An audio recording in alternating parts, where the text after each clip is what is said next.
Back in 1990, a train traveling from Manchester to London suddenly broke down in the middle of nowhere. It ended up being delayed for 4 straight hours.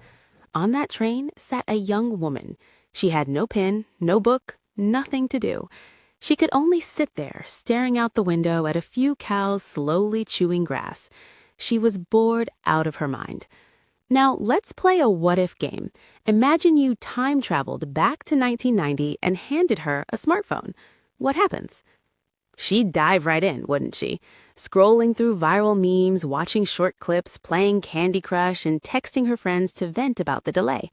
Boredom? Problem solved. But you, the person who gave her that instant dopamine, just accidentally destroyed the world's most beloved magical empire. Because that young woman was J.K. Rowling. It was precisely because of those 4 hours of absolute excruciating boredom that a little wizard with a lightning scar and a broomstick suddenly flew into her mind. That tiny seed of inspiration grew into the Harry Potter universe. Looking at our lives today, I have to ask, when was the last time you sat still without a phone, without music, without any screen at all, and just let yourself be bored?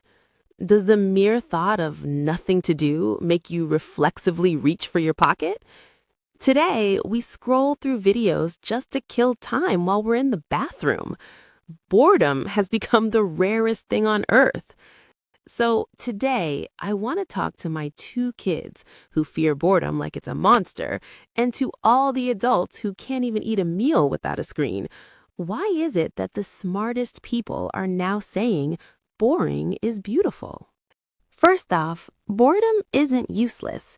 It's actually your brain's system maintenance time. When we have nothing to do, our brains aren't actually slacking off. They're secretly upgrading their own processors. If we never stop for a second and keep stuffing our heads with digital junk, our brains eventually get glitchy and overheat. Boredom is simply clearing space for your big ideas.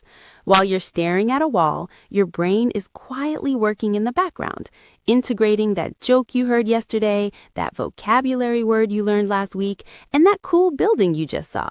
Great innovations don't usually happen when you're trying too hard. They pop up when your brain finally has a moment to breathe. Here's the deal. Whenever we stare at a screen, there's a team of the smartest people on Earth watching us through a monster called the algorithm. This monster never sleeps. In its eyes, every second you look away from the screen is a mission failed. So it does everything to hook you. Funny clips, hot gossip, addictive games. It's like superglue for your eyeballs, making sure you don't feel a single second of boredom. But for us, putting down the phone and embracing the boredom is the only way to fight back. Only when the brain is offline can your creative architects come out to work. They're the ones who clear out the mental trash and organize your random thoughts into real creativity. Don't underestimate boredom. It's the secret code to human growth. Without boredom, our ancestors would never have sat around the fire to weave the first myths that united our tribes.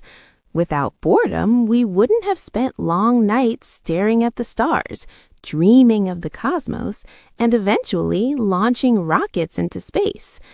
Boredom is the white space of the human mind.